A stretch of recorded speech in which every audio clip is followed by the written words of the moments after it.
You're watching Long Beach Local News. Breaking news, community, politics, sports, entertainment in Long Beach, California.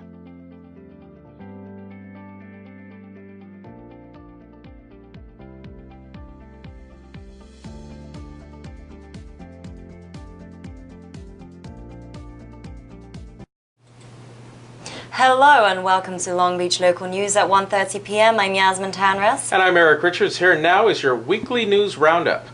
On Sunday, the streets of Long Beach were closed for the 45th annual Acura Grand Prix. Alexander Rossi came in first place for the second consecutive year, making him the first driver in 12 years to win back-to-back. He beat Joseph Newgarden by 20 seconds, who came in second place, and Scott Dixon, who came in third. Here's a glimpse now of our interview with Rossi upon his win. Okay, I'm here with the winner, Alexander Rossi. Second time that you're winning the race here in Long Beach. How does it feel? That's amazing. To be from California and to be able to do this race is absolutely amazing. And 2 years in a row is fantastic. Everyone here at Long Beach Local News says a big congratulations to Alexander Rossi on his win. Yasmin? Congratulations to him. But on Monday, 77-year-old Hawaiian resident Judith Blankenfeld was pronounced dead when she was ejected from a Tesla that got involved in a collision and then struck by a third car on the San Diego 405 freeway in Long Beach. A 78-year-old man who was driving the 2018 Tesla and a second passenger, a 73-year-old woman, both from San Clemente, suffered minor injuries and refused treatment. Both were wearing seatbelts, while Blankenfeld was not. On Tuesday, throughout social media, Long Beach community groups were warned of a potential white nationalist rally to be held at Bluff Park on Sunday, April 28th. According to those posts, the group, possibly known as the United Patriot National Front, will be at the park that day. As you can imagine, this announcement has received a lot of reaction, including signs that have been placed throughout the city urging the community to show up and counter that group. Long Beach PD released a statement saying that they are aware of the social media post and that it's too early to tell if there will be any extra patrols in the area. They encourage all citizens to exercise their First Amendment rights peacefully. On Wednesday, the Long Beach Community Defense Network, also known as the CDN, announced that immigrants in Long Beach will soon have a network of legal resources available to them if they face deportation proceedings. This will give immigrants, especially those with a low income, a higher chance of staying in the community. The Vera Institute of Justice, headquartered in New York, supports the mission with a $100,000 grant on top of the $250,000 City Council set aside in its 2019 budget. While Long Beach and Vera provides the money, the Immigrant Defenders Law Center in Los Angeles will supply attorneys. The center will begin taking Long Beach clients on May 1st and will continuously take on clients up to capacity permission. The CDN is looking for further volunteers to observe and accompany clients to court hearings or provide short-term shelter. Long Beach commemorated the 44th anniversary of the Cambodian genocide. Mayor Robert Garcia joined other city leaders and locals for this important event. Our reporter Ken has the story, and it's been viewed a lot on social media, right here at longbeachlocalnews.com as well. And we bring Ken in now to discuss this story. Ken, what was it like doing this story for you?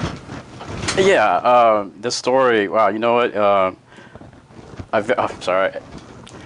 I really feel a lot of, pride, and then also I'm really glad that the city was able to, allow the community to put this together. And so it was really nice to see the council member, the congressman, and the mayor as well at the event. So we really feel like, we're getting a lot of support from the from people outside of the Cambodian community, and such a thing as a tragic event like that in history, that should never happen again. Mm-hmm. You told us, or you mentioned how you had come over here as a very young child and have memories of camps that you were at as well abroad, and now being here in Long Beach and the way that the community is Long Beach people are supporting the Cambodian community. Right. You've got Cambodia Town. How do you feel it's evolved since you coming here as a child and till this day? Yeah, so you know, when I first came here, it was back in 1984, 85. I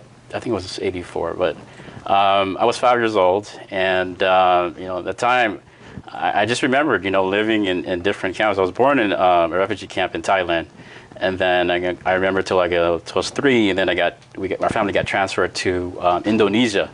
So there's another camp there, and then you move a couple of cities, Hong Kong, Singapore, and then finally, you know, we got sponsored and we came to Long Beach.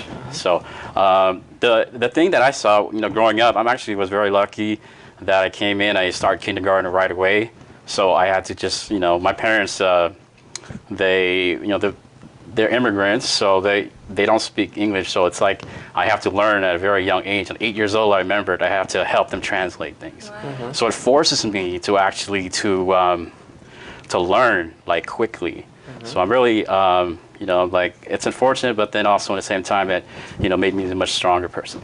Right. So how important is it to share this story with everybody? How important is it to you?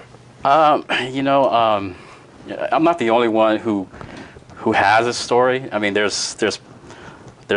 know there's several thousands of Cambodians here in Long Beach, as well as the United States and around the world, who probably has a similar situation like me. I think it is important. I think that, you know, as the world gets smaller through, you know, social media, we're you know, we got it. You know, like back then, you know, we didn't have all this stuff, technology, and Right. so now, you know, let's create a world where peace is possible. So that's what my belief is on that. Well, this is a very great story that you're highlighting. And what are you working on currently? Because this has been a special segment, and Yeah. what's coming up next? I'm really excited to be offered to do this the segment on, you know, the Cambodians in Long Beach, because, you know, first we started off with the memorial on just a few days ago. Next week we will be focusing on entrepreneurship and how the Cambodian community can come up, and we're looking to interview a few entrepreneurs themselves and, you know, talk about what they come to get where they are. So we're looking forward to that. Yeah. Yeah, and that's very interesting. Yes. Very compelling too, and an important story to tell. And as part of our weekly special segment here, Ken will be back with us on Wednesday to talk about how important entrepreneurship is, as he said, within the Cambodian community. And you need to stay tuned for that, because it is very, very good. Yes, Yasmin? so that will be out next Wednesday, and then we have another part to that following. So, on the theme of entrepreneurship, on Thursday, Mayor Robert Garcia, Jane Colony, president of the California State University of Long Beach, and Sunstone Management founding partner John Shen, announced at the annual Long Beach Regional Economic Forum plans for its first ever startup accelerator, signaling that the city aims to become a destination of choice for tech-based innovators. The innovative public-private partnership is set to strengthen the area's entrepreneurial ecosystem and attract top talent. The university-affiliated accelerator awaits final city approval, but is expected to welcome its first group of entrepreneurs by August 2019, in which early-stage tech startups are supported in preparing successfully secured funding, are provided with valuable resources, including physical space for participating entrepreneurs to develop capacity, technical assistance with seed round funding, and a network of investors to identify and finance opportunities with capacity to scale. Long Beach police detectives are investigating a drive-by shooting that happened overnight that left one man with a grazed wound to his head. The scene within the 800 block of Alamitos Avenue shortly before midnight last night.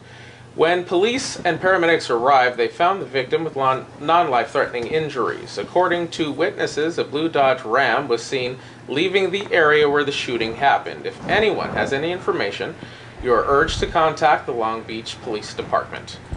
And that will wrap it up for our weekly news roundup. Join us this afternoon about 3 p.m. for our LBLN community calendar to know what's happening this weekend and the coming week ahead in Long Beach. We know you have many choices for news, and we thank you for watching. We'll see you then. Bye for now.